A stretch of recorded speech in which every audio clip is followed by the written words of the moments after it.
एक समान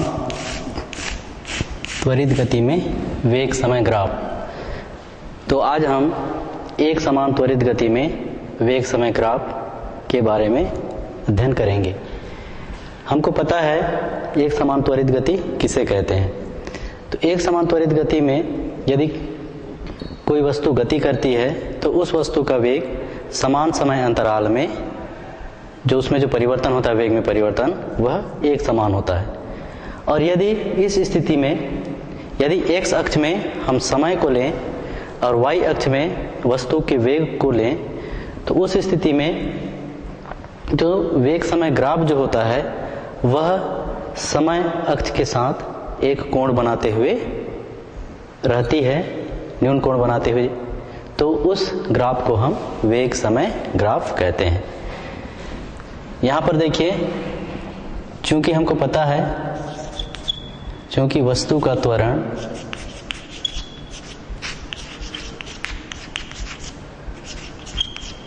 बराबर होता है वेग में परिवर्तन बटे समयांतराल।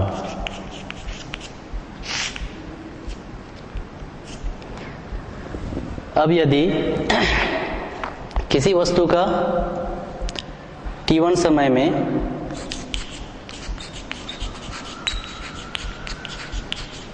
वेग यदि v t1 है तथा t2 समय में वेग यदि v t2 है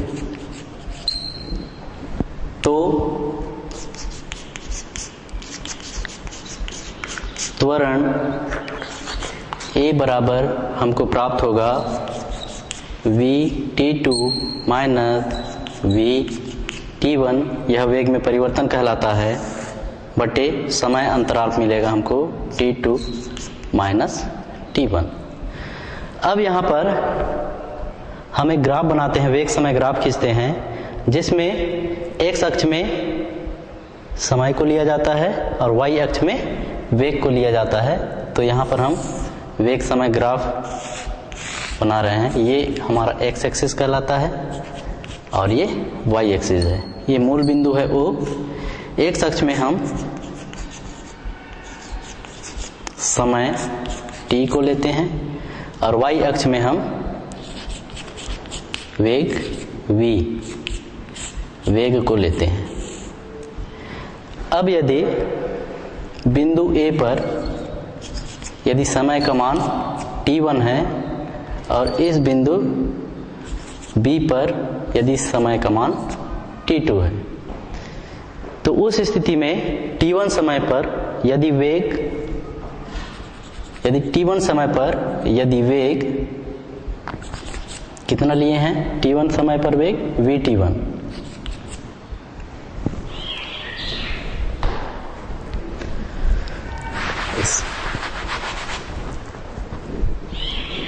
t1 समय पर वेग यहाँ पर है v t1 और t2 समय पर वेग यहाँ पर मान लो v t2 है।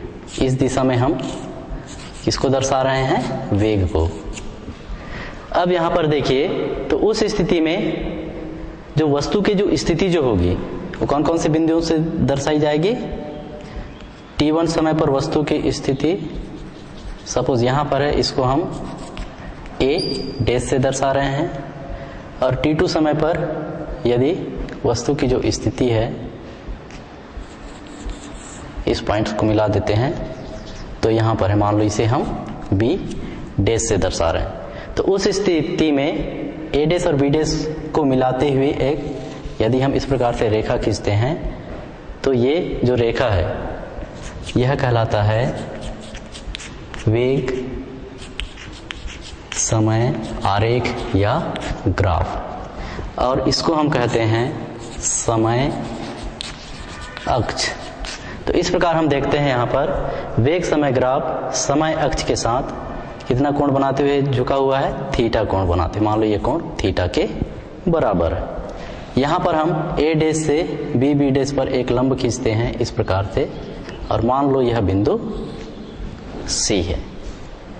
तो ये जो ग्राफ जो कहलाता है, जिसमें हम समय को x अक्ष में लेते हैं और वेग को y अक्ष में लेते हैं, तो ये जो ग्राफ जो कहलाता है ये कहलाता है वेग समय ग्राफ। ये जो तिरछी जो लाइन है ये कहलाता है वेग समय ग्राफ, जो कि समय अक्ष के साथ थीटा कोण बनाते हुए झुकी होती है। यहाँ पर जब ये कोण थीटा है तो यह कोण भी थीटा के बराबर होता है। अब यहाँ पर चित्र से देखते हैं, इसको पहला समीकरण दे देते हैं हम। ये पहला समीकरण है। अब चित्र से हम देखते हैं, चित्र में देखिए VT1 बराबर कितना है। VT1 बराबर कितना है? VT1 का मतलब यहां तक का जो वेग है, तो VT1 बराबर है A डैश साथ ही साथ B C, ये आपस में बराबर है। तो VT1 बराबर अपन लिख सकते हैं A डैश, A बराबर है किसके? B C के। इसी प्रकार VT2 का मान निकालिए। चित्र में देखिए VT2 का मान कितना है, तो O से लेकर के यहाँ तक की जो दूरी है ये VT2 का मान कहलाता है, और यहाँ पर ये किसके बराबर है? B डैश के बराबर है। तो यहाँ पर लिख देते हैं B डैश के बराबर है। इसके बाद हम याद करते हैं T2 माइनस T1, इसका भी मान निकाल लेते हैं। T2 माइनस T1 बराबर कितना है? देखिए यहाँ पर T2 का मान कहाँ से कहाँ तक है? O से B तक का जो समय है ये T2 के बराबर है, और O से A तक का जो समय है यह T1 के बराबर है। तो उस स्थिति में T2 में T1 घटेगा तो हमको बचेगा, हमारे पास बचेगा यहाँ इतनी लंबाई, और ये किसके बराबर है? A B के बराबर। तो हम इसको लिख सकते हैं, ये बराबर है AB के। और चित्र में देखिए AB किसके बराबर है? AB A डैश C के बराबर है। A डैश C और AB आपस में बराबर है, तो इसको AB बराबर A डैश C लिख सकते हैं। इसके बाद हम आगे देखते हैं,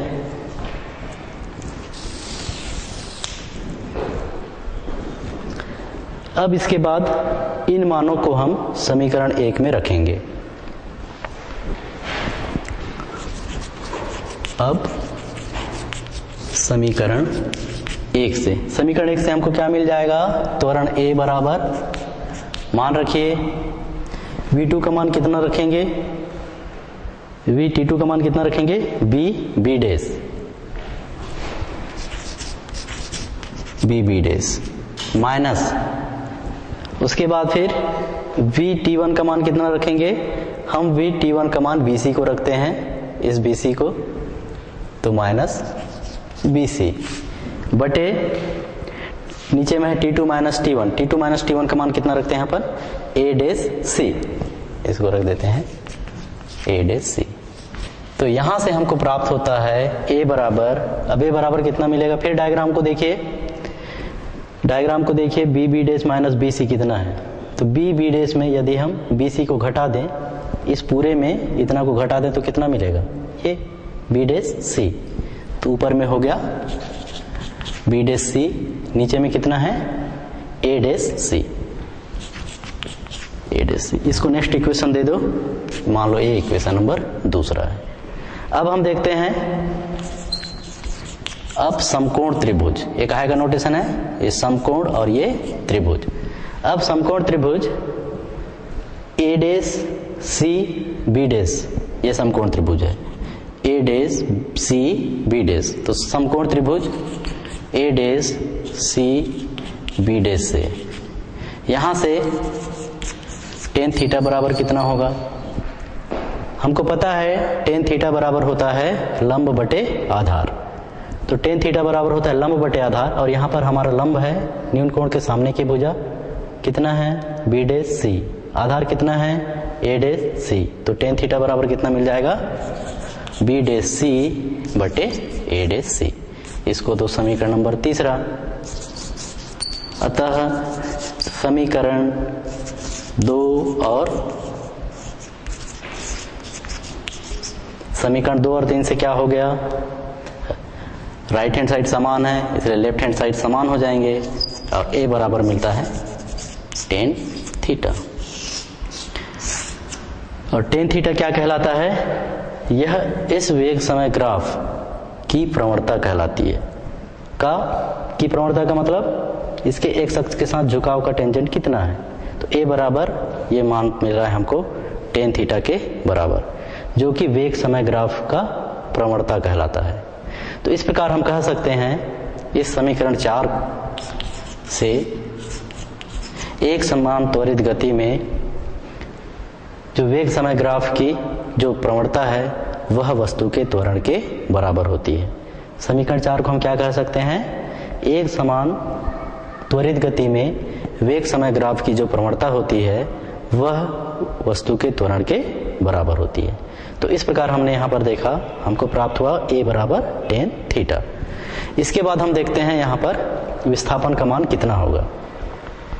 अभी हमने त्वरण का मान निकाला, अब विस्थापन की गणना करते हैं।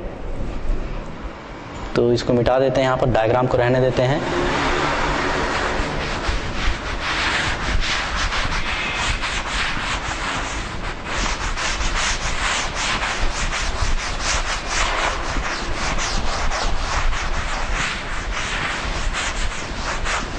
यहाँ पर लिखिए विस्थापन की गणना।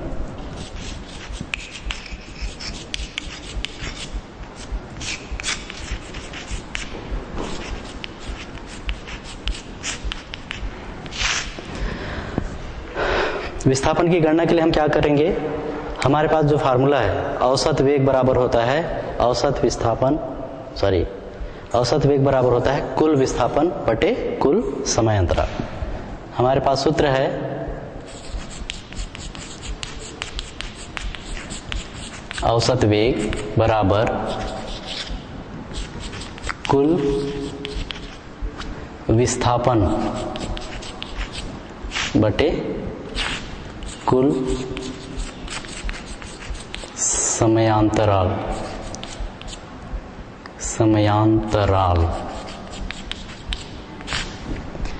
औसत वेग बराबर होता है कुल विस्थापन बटे कुल समय अंतराल। अब यहां पर देखते हैं, यहां से हमको मिल जाता है, अतः कुल विस्थापन बराबर क्या मिल जाएगा? इसका त्रियक गुणा औसत वेग गुणित कुल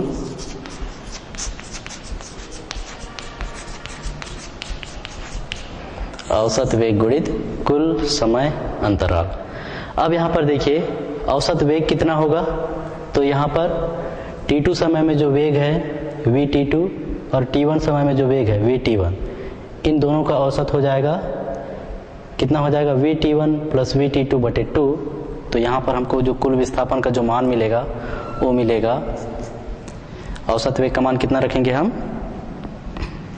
vt1 प्लस vt2 पूरे का बटे 2 गुणित समय अंतराल कितना है? तो समय अंतराल है t2 माइनस t1। समय अंतराल है t2 माइनस t1, या इसी को हम आगे लिख सकते हैं 1/2, बड़े कोष्ठक में लिख दो इसको, vt1 plus vt2 into t2 minus t1।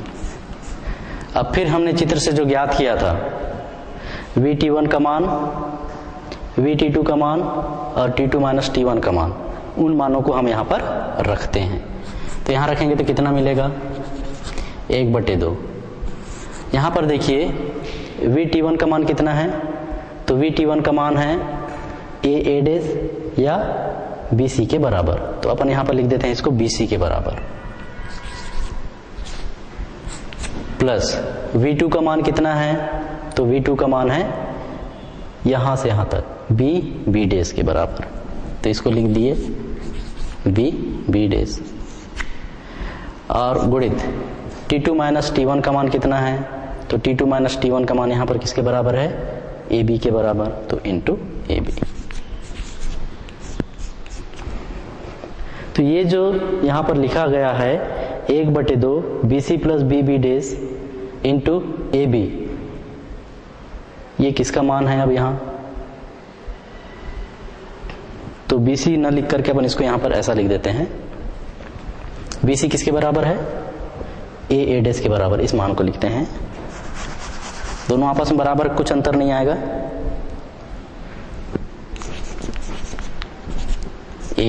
A days के बराबर, तो 1/2 A days plus BB days into AB, ये जो फार्मूला जो है, ये फार्मूला किसी समलंब चतुर्भुज के क्षेत्रफल के लिए दिया जाता है। तो यहाँ पर समलंब चतुर्भुज कौन सा बन रहा है? तो समलंब चतुर्भुज यहाँ पर देखिए B डेज A डेज, ये काहे का निर्माण कर रहा है? ये चारों पॉइंट काहे का निर्माण कर रहे हैं? ये एक समलंब चतुर्भुज का निर्माण कर रहे हैं। और इस समलंब चतुर्भुज का क्षेत्रफल होता है 1/2 दोनों समांतर भुजाओं का योगफल गुणित दोनों समांतर भुजाओं की लंबवत दूरी, तो ये उसके बराबर होता है। तो 1/2 दोनों समांतर भुजाएं कौन कौन सी है? एक समांतर भुजा है A डेज, इसके समांतर भुजा कौन सी है? BB days. तो दोनों समांतर भुजाओं के बीच, मतलब इनका योगफल, इनकी लंबाई का योगफल गुणित इनके बीच की जो लंबवत दूरी है, इनके बीच की लंबवत दूरी कौन सा है? AB या फिर A डेज C का मान रखो, किसी दोनों का भी मान रख सकते हो, कोई दिक्कत नहीं है। तो ये जो सूत्र है ये किसके लिए प्राप्त हो रहा है? ये प्राप्त हो रहा है, इसको हम आगे इधर लिखते हैं।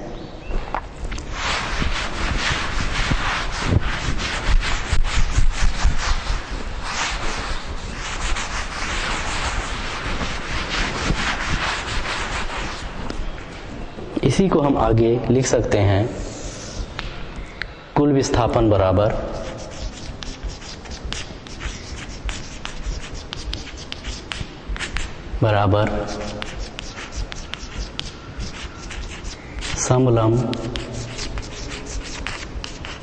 समलंब चतुर्भुज, कितना है समलंब चतुर्भुज?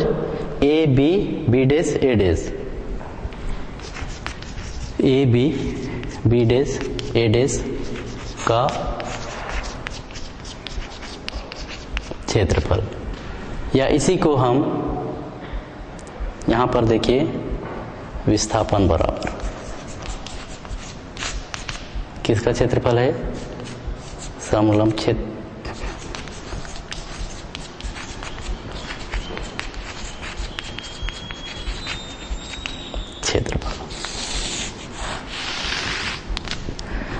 तो इस प्रकार से देख सकते हैं, इसका जो क्षेत्रफल है, इसका जो क्षेत्रफल है वह वस्तु के कुल विस्थापन के बराबर होता है। B डेज A डेज, इस समलंब चतुर्भुज का जो क्षेत्रफल होता है वह यहाँ पर वस्तु में जो कुल विस्थापन होता है उसके बराबर होता है। या इसको दूसरे शब्दों में ऐसा भी बोल सकते हैं, वेग समय ग्राफ, ये आपका वेग समय ग्राफ है, और समय अक्ष, वेग समय ग्राफ और समय अक्ष से जो घिरा क्षेत्रफल जो होता है वह वस्तु के कुल विस्थापन के बराबर होता है।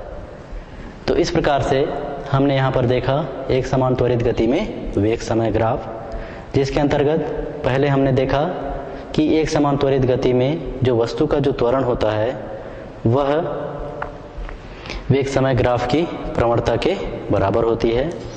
और दूसरा, विस्थापन की गणना किए तो विस्थापन की गणना किए तो यहाँ पर वेग समय ग्राफ और जो समय अक्ष है उससे जो घिरा जो क्षेत्रफल होता है वह वस्तु के विस्थापन के बराबर होता है।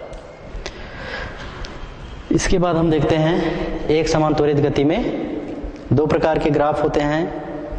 एक होता है वेग समय ग्राफ, जिसके बारे में हम देखे हैं अभी, और दूसरा होता है स्थिति समय ग्राफ। अगला है हमारा टॉपिक एक समान त्वरित गति में स्थिति समय ग्राफ।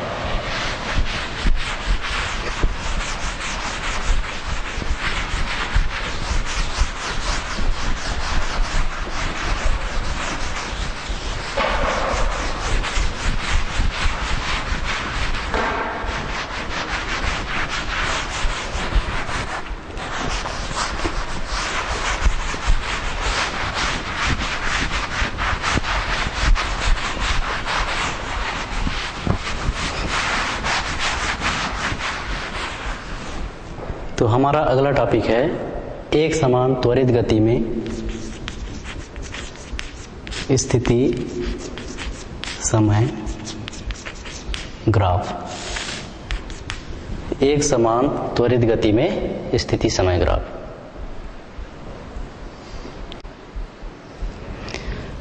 अब हम देखते हैं एक समान त्वरित गति में स्थिति समय ग्राफ। इससे पहले हमने देखा एक समान त्वरित गति में वेग समय ग्राफ। अब यहाँ जब हम स्थिति समय ग्राफ देखते हैं तो जब स्थिति और समय के बीच जब ग्राफ खींचा जाता है एक समान त्वरित गति में, स्थिति को हम y अक्ष में लेते हैं और समय को हम x अक्ष में लेते हैं, तो उस स्थिति में एक समान त्वरित गति में जो स्थिति और समय के बीच जो ग्राफ खींचा जाता है उसे एक समान त्वरित गति में स्थिति समय ग्राफ कहते हैं। यहाँ पर देखिए स्थिति समय ग्राफ, ये है आपका x एक्सिस और ये है आपका y एक्सिस। ये मूल बिंदु है। x अक्ष में हम समय लेते हैं और y अक्ष में हम स्थिति x को लेते हैं। अब यहाँ पर ग्राफ कैसे बनता है उसके लिए हम यहाँ पर देखते हैं, पहले सूत्र को देखते हैं। सूत्र से जब ग्राफ बनेगा तो वास्तव में जो सूत्र जो काहे को निरूपित करता है वही यहाँ पर ग्राफ में बनेगा। हमको पता है गति के द्वितीय समीकरण से, क्योंकि गति के द्वितीय समीकरण से हमारे पास फार्मूला है गति का द्वितीय समीकरण, S बराबर होता है ut plus 1/2 a into T का स्क्वायर। अब यदि कोई वस्तु t1 या t बराबर 0 समय में, ऐसा लिखते हैं इसको, t बराबर 0 समय में किसी वस्तु के लिए t बराबर 0 समय में जो विस्थापन जो होता है या स्थिति में जो परिवर्तन जो होता है, t बराबर 0 समय में वस्तु की जो स्थिति होती है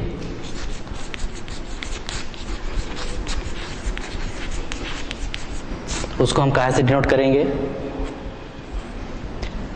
t बराबर 0 समय में वस्तु की स्थिति को कहाँ से डिनोट करेंगे? x0 तथा t समय में अब वस्तु की स्थिति को कहाँ से डिनोट किया जाएगा? तो हम उसको लिखेंगे बराबर xt। तो उस स्थिति में जो विस्थापन जो होगा s का मान वो किसके बराबर हो जाएगा? अंतिम समय में वस्तु की स्थिति माइनस उसकी प्रारंभिक स्थिति। तो यहाँ पर लिख सकते हैं अतः s बराबर xt माइनस x0। इसको हम दे देते हैं समीकरण नंबर 1, अतः समीकरण 1 से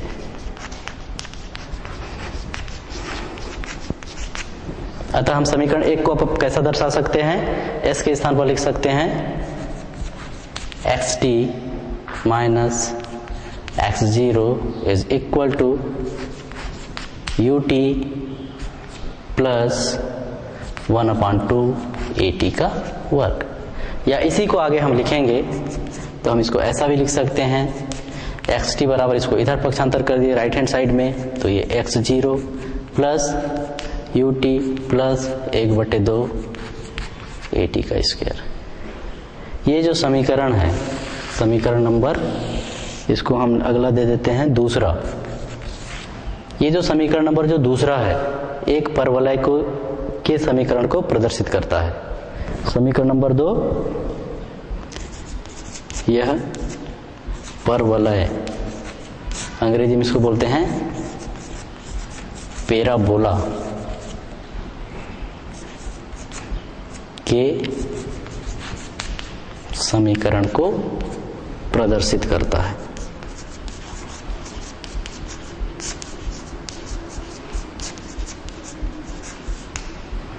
इसका मतलब एक समान त्वरित गति में जो स्थिति समय ग्राफ जो होगा वह हमें एक परवलय का समीकरण प्राप्त होता है, और परवलय का समीकरण इस प्रकार से यहाँ पर प्राप्त होता है, इस प्रकार से।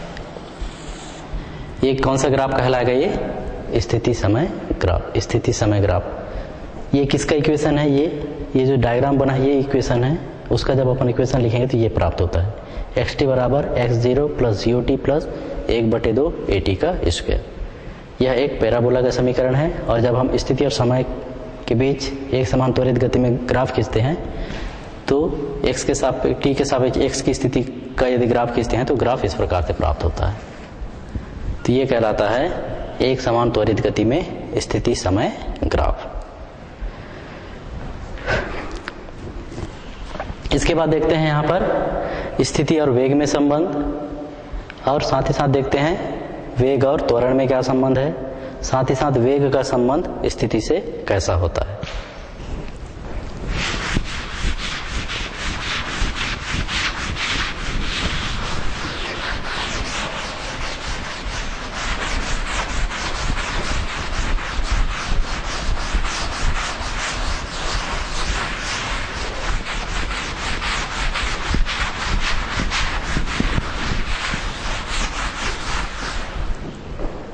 इसके बाद अपन देखते हैं स्थिति और वेग में संबंध।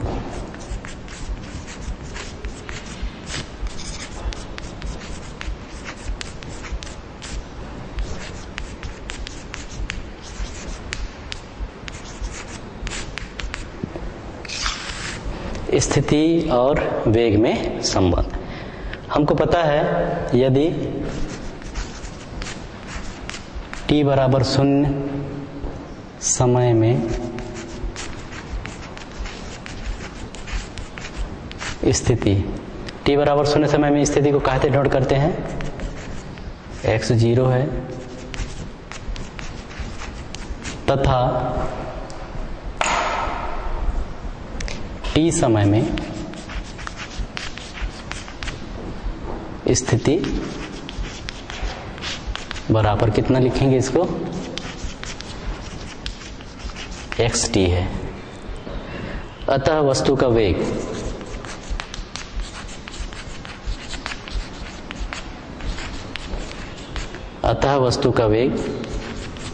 v बराबर कितना हो जाता है, स्थिति में परिवर्तन xt माइनस x0 बटे समय अंतराल t माइनस 0, या इसी को हम आगे लिखते हैं v बराबर स्थिति में परिवर्तन को लिखते हैं डेल x, समय अंतराल को लिखते हैं डेल t। यदि हम यहाँ पर लिमिट लगाएं, डेल t का मान क्रमशः 0 की ओर अग्रसित हो तो उस स्थिति में इसी को हम लिख सकते हैं v बराबर लिमिट डेल t का मान 0 की ओर अग्रसित होगा तो उस स्थिति में हम लिख सकते हैं v is equal to limit del t tends to 0, या डेल t अग्रसित हो रहा है 0 की ओर, इंटू डेल x बटे डेल t। और अवकलन की परिभाषा से होता है limit del t tends to 0 del x बटे डेल t का मान ये होता है dx बटे dt। ये काहे की परिभाषा से है, अवकलन की परिभाषा थी। ये dx बटे dt ये अवकलन कहलाता है, अवकलज कहलाता है। यहाँ पर x का t के सापेक्ष अवकलन कहलाता है। तो v बराबर मिल गया dx बटे dt। तो इस प्रकार हम देख रहे हैं v वस्तु का वेग है और x वस्तु की स्थिति है। ये जो संबंध है वस्तु की स्थिति और वस्तु के वेग के बीच संबंध को प्रदर्शित करता है। तो v बराबर प्राप्त हुआ dx बटे dt। इसी प्रकार हम देखते हैं वेग और त्वरण के बीच संबंध।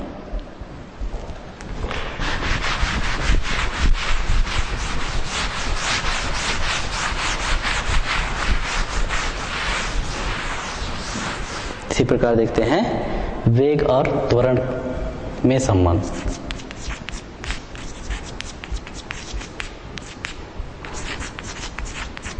वेग और त्वरण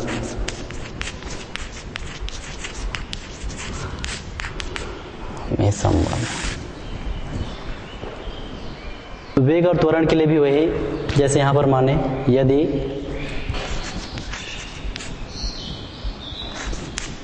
t बराबर 0 समय में वस्तु का वेग, ये किसको अपन कितना लेंगे v0, अब प्रारंभिक वेग को हम जनरली u से भी डिनोट कर देते हैं, या ऐसा भी किया जा सकता है, बस लिखने का तरीका है। यदि t बराबर 0 समय में वेग v0 हो तथा t समय में वेग बराबर ये है vt है, vt है, तो वस्तु का त्वरण, तो हमको पता है वस्तु का त्वरण बराबर, जिसे हम a से डिनोट करते हैं, तो a बराबर क्या होता है, त्वरण किसे कहते हैं, वस्तु के वेग में जो परिवर्तन की दर जो होती है उसे वस्तु का त्वरण कहा जाता है। तो वस्तु का त्वरण a बराबर हमको मिल जाएगा वेग में परिवर्तन, तो वेग में परिवर्तन कितना, अंतिम वेग vt माइनस प्रारंभिक वेग v0 बटे समय अंतराल कितना t माइनस 0, या इसी को हम आगे लिख सकते हैं a बराबर डेल v बटे डेल t। सिमिलरली यहाँ पर लिमिट लगाने पर सीमा के लिमिट के प्रयोग से क्या हो जाएगा, या इसी को हम लिख सकते हैं a बराबर limit del t tends to 0 del v बटे डेल t। अब अवकलन की परिभाषा से यही हो जाता है, तो या a बराबर dv बटे dt। तो इस प्रकार से यहाँ पर देखिए ये जो संबंध है वस्तु के त्वरण और वस्तु के वेग के बीच के संबंध को प्रदर्शित करता है। अब साथ ही साथ यहाँ पर वस्तु का त्वरण और वस्तु की स्थिति के बीच में भी हम संबंध दर्शा सकते हैं। इसी को आगे अपन देखते हैं।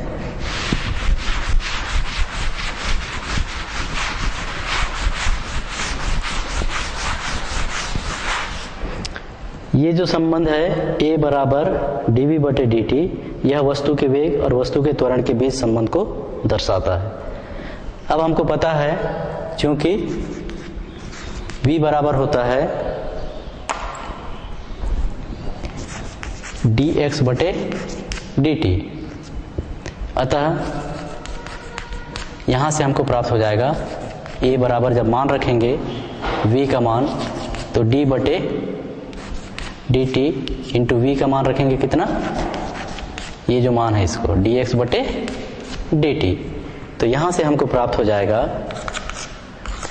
a बराबर d2x बटे dt का स्क्वायर। ये जो कहलाता है ये संबंध वस्तु के त्वरण और वस्तु के स्थिति के बीच संबंध को प्रदर्शित करता है। यह संबंध त्वरण a और स्थिति x में संबंध दर्शाता है, ऐसा हम लिख सकते हैं। और किस प्रकार का संबंध दर्शाता है, किसी वस्तु का त्वरण उस वस्तु के स्थिति का द्वितीय अवकलज कहलाता है। d2x बटे dt का वर्ग है, इसको क्या कहते हैं, द्वितीय अवकलज। अर्थात हम यहाँ बोल सकते हैं किसी वस्तु का त्वरण उसके स्थिति का द्वितीय अवकलज कहलाता है।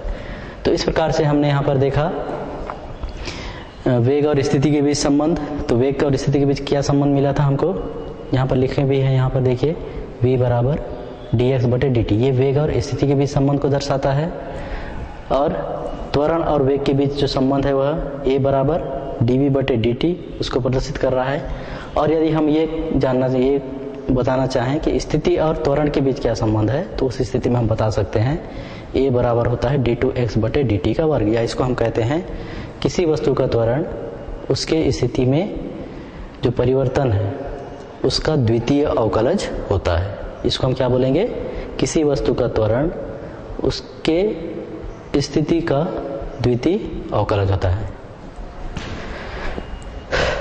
इसके बाद एक न्यूमेरिकल प्रश्न देख लेते हैं।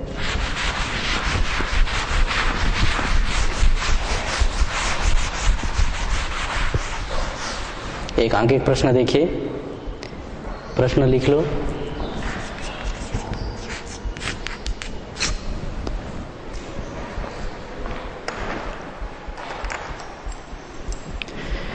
एक पिंड को ऊंची मीनार से भूमि या पृथ्वी तक गिरने में 4 सेकंड का समय लगता है।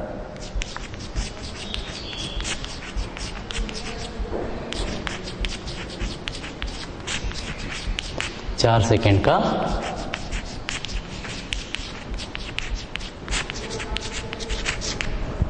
एक पिंड को ऊंची मीनार से भूमि तक गिरने में 4 सेकंड का समय लगता है। यदि गिरते समय एक समान त्वरण का जो कुल मान है,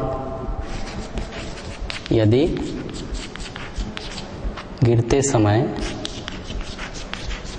एक समान त्वरण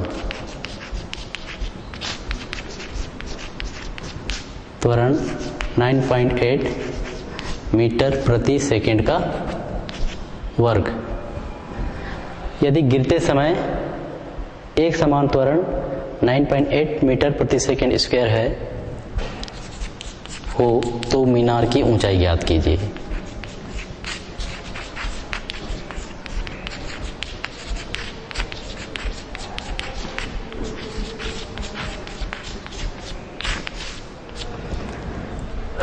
एक पिंड को ऊंची मीनार से भूमि तक गिरने में या जमीन तक गिरने में कुल 4 सेकंड का समय लगता है।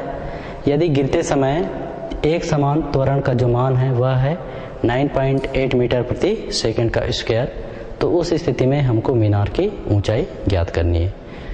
तो यह किससे संबंधित प्रश्न है? ये जो प्रश्न है, पहले प्रश्न को हमको ध्यान से पढ़ना होता है। तो यहाँ पर देखिए, ये जो प्रश्न है, जो गति के जो समीकरण जो दिए गए हैं उनसे ये हल होगा। तो हल लिखिए। यहाँ पर जो सूत्र जो लगेगा वो जो गति का जो दूसरा समीकरण है, S बराबर, यहाँ पर जो सूत्र लगने वाला है वह सूत्र है S बराबर ut प्लस 1/2 AT का स्क्वायर। इस सूत्र का यहाँ पर प्रयोग होगा। तो यहाँ पर क्या क्या दिया है देखिए, दिया है पिंड को ऊंची मीनार से भूमि तक गिरने में 4 सेकंड का समय लगता है। एक पिंड है वह मीनार की चोटी पर रखा गया है, तो उस स्थिति में निश्चित रूप से उसका जो प्रारंभिक वेग जो होगा u का मान वो 0 होगा। u का मान होगा 0। t का मान कितना दिया है? t का मान ऊपर से नीचे गिर रहा है तो ये 4 सेकंड दिया है। अब ऊपर से नीचे गिर रहा है, इसका मतलब वहां पर जो त्वरण जो उत्पन्न होगा वह क्या होगा? गुरुत्वीय त्वरण होगा। उसका मान भी यहाँ पर दिया है, देखो त्वरण का मान दिया है 9.8। तो a बराबर g के बराबर है और g बराबर यहाँ पर दिया है 9.8 मीटर प्रति सेकंड का स्क्वायर। और जो उस पिंड के द्वारा जो तय की गई जो दूरी होगी, कहाँ से कहाँ तक? मीनार के ऊपरी सिरे से लेकर के पृथ्वी तक की जो दूरी जो होगी वही कहाँ होगी? मीनार की ऊंचाई होगी। और वस्तु भी उतनी ही दूरी तय कर रहा है, मतलब वो किसके बराबर होगा?